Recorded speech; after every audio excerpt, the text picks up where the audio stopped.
Welcome back. You're watching One on One. We're talking with four-time gold Olympic medalist Johann Olav Koss, who does a lot of work for children's rights through sports with his NGO Right to Play.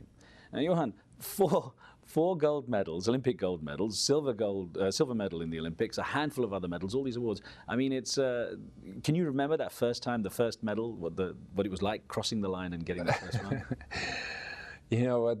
The funny thing is that, of course, these medals from the Olympics was a spectacular experience, and particularly when I was in the home country, when we did the Olympics in 1994 in Lillehammer, and I was participating in Hamar in the Viking ship, and leading up to the games, I wasn't feeling that great. I had somewhat of a trouble to skate fast, and people stopped believing that I could do well, which probably was good because it really focused my energy to do well. And crossing the finish line, breaking the world record, winning the goal, and then hearing the Norwegian national anthem sung by the 15,000 crazy Norwegians.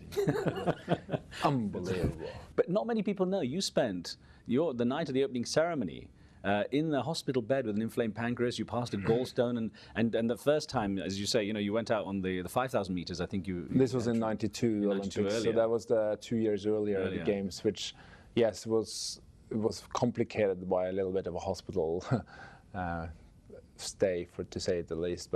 And that 5,000 there didn't go that well, but I won the 1,500 7 days a week later. A week after having a gallstone and being in hospital, you won. Yeah. And then went on to get the silver as well. Yes, on the 10,000. So I was in good shape, I can say. So the doctors, they got me out of the hospital very quickly so I can get to the starting line in '92. This was in Albertville, though. It was also an incredible experience. Part of Albertville experience was obviously Norway did really well as a country. And as we were walking around and we say we were from Norway, they were all asking, so where is your medal? And when you can take it out, they were all laughing because they believed every Norwegian won a medal, which was kind of a fun part. Though going back to Lillehammer in '94, having it at home, and after winning that race, the first 5,000, I was also so thankful, thinking, there is so many here could have won, and why was I picked? And I'm thanking my team because they handled me, and of course my family and my grandmother. She was the first and only race she watched me ever race, and that 5,000. And you got 3 gold medals that time as well. Yeah. So when I was going for the second race, I was also thinking back to Africa when I met in Eritrea and the children I met there, and what they didn't have, and comparison to what I've had as a grown up. And I thought, if I win again, I would really give back to those children and do something for them. I want to get onto that story in just a moment, but I wonder what was going through your mind as you're racing around that track. I mean, it's full concentration. This is what you've been training for, your childhood ambition, to win a gold medal. And I know you've said that, your mind is very focused, your world is very limited when you're in that, and that you go looking for something bigger because of that. It's interesting, actually. When you train, we train 6 to 8 hours a day, 7 days a week for years and years at the end. And you're only doing it to skate faster. It is a kind of a limitation in your own sense. And you're thinking, wow, why am I doing this? And it was great for me to have an experience as an ambassador for the Olympic Aid program, because I really realized the potential of sport and how important it is to build a nation, and how it was to build children inside that country, which has been devastated by Eritrea at that time, 30 years of civil war. And realizing that, this is an educational component, this is a life skills component where they can educate them, and how this could be a potential role model. If I can inspire one person to do better in sport or to activate themselves instead of going to war, this will be a huge thing. And it motivated me to be an honest and honorable sportsman. The interesting thing is, this is at the time when the spotlight was on you. You're at pretty much the peak of your career. I mean, looking at it now, you're obviously very focused on the NGO work. Do you miss that attention, the spotlight of the sports rush and the? Now it's so many years ago, but it took a very long time to get over the attention from the sport and being there to compete. The competitions are so wonderful. It's so amazing. It's also scary in the end. It's fair, and you have stomach trouble, and you have all those things, and some of that part you don't miss so much. But and the pressure is, it's amazingly on yourself, because obviously I put a lot of pressure on my plate. And I don't think you ever will actually, or I will never find something comparable to it, because it's both physical, psychological and emotional. It has a component of all of the aspects of it, which is incredibly fascinating what sport can give you in that way. Well, let's go back to this trip. You went to Eritrea, and it moved you, as you say, it moved you quite emotionally. And then you went back with an airplane full of thousands of footballs, with, the Norwegian children had got together for their peers in Eritrea, the poor kids. And you landed just as the president was saying, we need international food aid. Yeah, it was interesting. A couple of months only after the Olympics. And this was due to the kids I met in Asmara in Eritrea. They'd never seen a proper ball. They'd never been playing with it. And I promised them to bring back some sport equipment.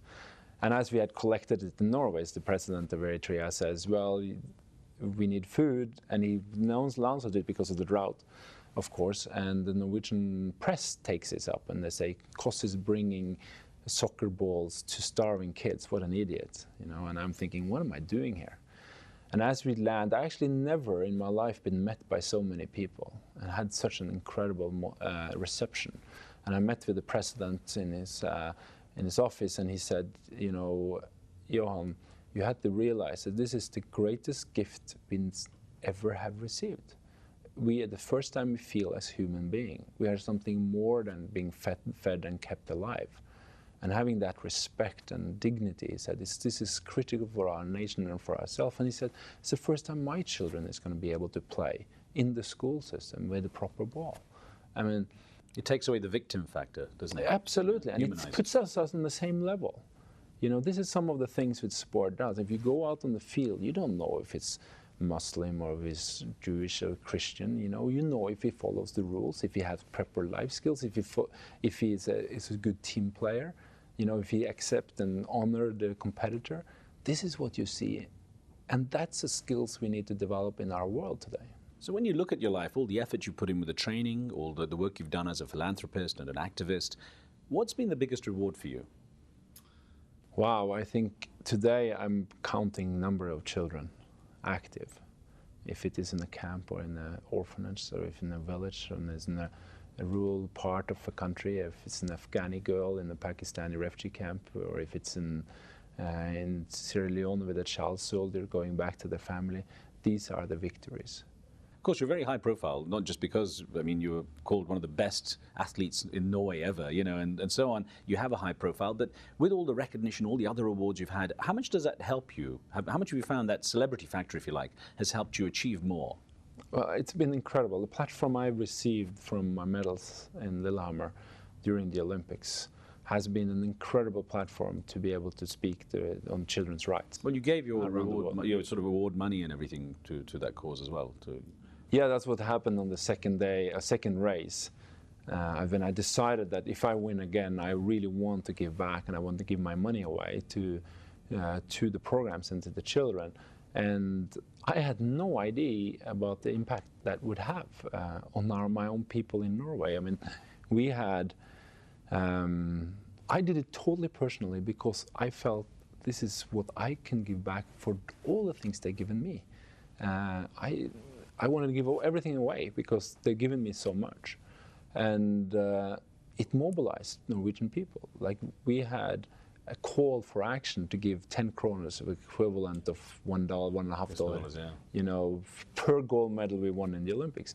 And from 4 million people, we raised $18 million in less than 10 days. It is very much a Norwegian trait, I find, though, to be able to be that generous. It is, I think it is a part of our social structure and culture. And, Norway has always been a poor country in many, many years. The only last 40 years we kind of developed wealth, and now we're the richest country in the world. And I hope we will stay very generous to the world and active in intervention to create a healthier and safer world.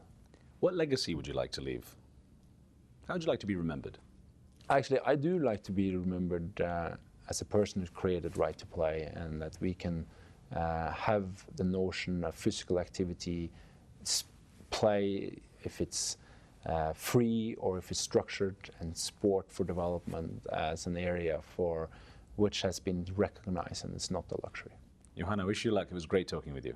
Great to talk to you, Wes. Thank you. Thank you.